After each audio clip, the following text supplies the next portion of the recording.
நிறைய நேரங்களில நம்முடைய வாழ்க்கையில நம்ம பண்ணுற ஒரு காரியம் என்னன்னாக்கா, நம்ம முந்திரி கொட்டை மாதிரி முந்திப்போம். அண்ணன் நான் செஞ்சுக்கிறேன், நான் பார்த்துக்கிறேன், நான் பண்றேன், இப்படித்தான் இப்படித்தான் புடிச்சு வைக்கணும், இப்படித்தான் பண்ணி வைக்கணும். நம்ம கான்சியஸ் சொல்லுங்க சில நேரத்துல. நம்மளுடைய மனசு சொல்லும். அ எதுக்கு நம்போ நம்ம தப்பு செய்றோம்ன்னு சொல்லிட்டு நம்ம மனசு சொல்லும். கண்டிப்பா சொல்லும். ஆனாலும் அத நம்ம ஏத்துக்க மாட்டோம். ஏத்துக்காம நம்ம என்ன பண்ணுவோம், இல்ல இல்ல இல்ல இல்ல நான் தலையிடலன்னா அவ்வளவுதான். ஐயோ! நான் வரலன்னா அவ்வளவுதான். ஆனா இங்க அழகா சொல்றாரு. அவ்வளவு பெரிய ராஜாக்கள் என்ன சொல்றாங்க? கர்த்தருடைய கரத்தினாலே ஆகுன்றாங்க. அவ்வளவு பெரிய ராஜாக்கள். அவங்களுக்கு எல்லாமே இருக்குது. கர்த்தர் எல்லாத்தையும் குடுக்குறாரு. எல்லா பொன்னு, வெள்ளி அவங்களுக்கு என்னென்ன தேவையோ அந்த ஆலயங்கள கட்டுவதற்கு எல்லா வசதியும் குடுக்குறாரு. ஆனாலும் கடைசியா ஒருவரை மேன்மைப்படுத்தவும், பலப்படுத்தவும் உம்முடைய கரத்தினால் ஆகும். சும்மா சொல்லியிருக்கலாம்ல. உம்மால ஆகும்ன்னு சொல்லிட்டு, உம்முடைய கரத்தினால தான் ஆகுன்றாரு.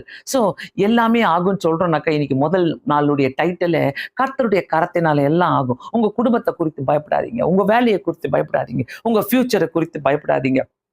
உங்களுடைய உங்களுடைய படிப்பை குறித்து பயப்படாதீங்க. ஆண்டவரே எங்க வாழ்க்கையில என்னென்ன செய்யணுன்றத நீங்க செதுக்கி வச்சிருக்கிறீங்க. நீங்க எழுதி வச்சிருக்கிறீங்க ஆண்டவரே. நீங்க எனக்காக வைத்திருக்கிறத உம்முடைய கரத்தினாலே ஆகும். ஆமென். நிறைய நேரங்களில நம்ம சும்மா ஒரு டூப்ளிகேட் ஒரு ஜெபம் பண்ணுவோம். நிறைய பேர் ஆண்டவரே உம்முடைய கரத்தை நீட்டுங்க, உம்முடைய கரத்தினாலே ஆசீர்வதிங்க. ஆனா நம்ம தான் எல்லாத்தையும் செஞ்சுட்டு இருப்போம். நம்முடைய மைண்ட் தான் எல்லாத்தையும் செஞ்சுட்டு இருக்கோம். அப்ப மனசாட்சி குத்தாதா நான் கேட்கிறேன். மனசாட்சி நம்மளுக்கு பேசும்ல. ஏன் நம்ம இப்படி ஜெபம் பண்ணிட்டு நம்மளுடைய இஷ்டப்படி நம்ம செஞ்சுட்டு இருக்கிறோம்னு சொல்லிட்டு மனசாட்சி குத்தம்ல. ஸோ இதெல்லாம் நம்ம பார்க்கும்போது பிரியமானவர்களே இந்த இடத்துல நல்லா புரிஞ்சுக்கங்க. கர்த்தருடைய கரத்தினால ஆகிற காரியங்கள் எல்லாமே சமாதானமாக சந்தோஷமாக நடந்து முடிக்கும். 2வது காரியம் பார்த்தீங்கன்னாக்கா 2 நாளாகமும் 6வது அதிகாரம் 4வது வசனம். 2 நாளாகமும் 6வது அதிகாரம் 4வது வசனம். அவன் சொன்னது இஸ்ரவேலின் தேவனாகிய கர்த்தருக்கு ஸ்தோத்திரம். அவர் என் தகப்பனாகிய தாவீதுக்கு தம்முடைய வாக்கினாலே சொன்னதை தம்முடைய கரத்தினாலே நிறைவேற்றினார். பா அவர் வாக்கினால சொன்னதை தாவீதுக்கு வாக்கினால சொன்னாரு. இங்க சாலமோனுக்கு கரத்தினாலே நிறைவேற்றுகிறார். என்ன ஒரு அழகான வசனம் பாருங்க. எப்படி அவரு அழகா சொல்றாரு. பிரியமானவர்களே மறக்காதீங்க.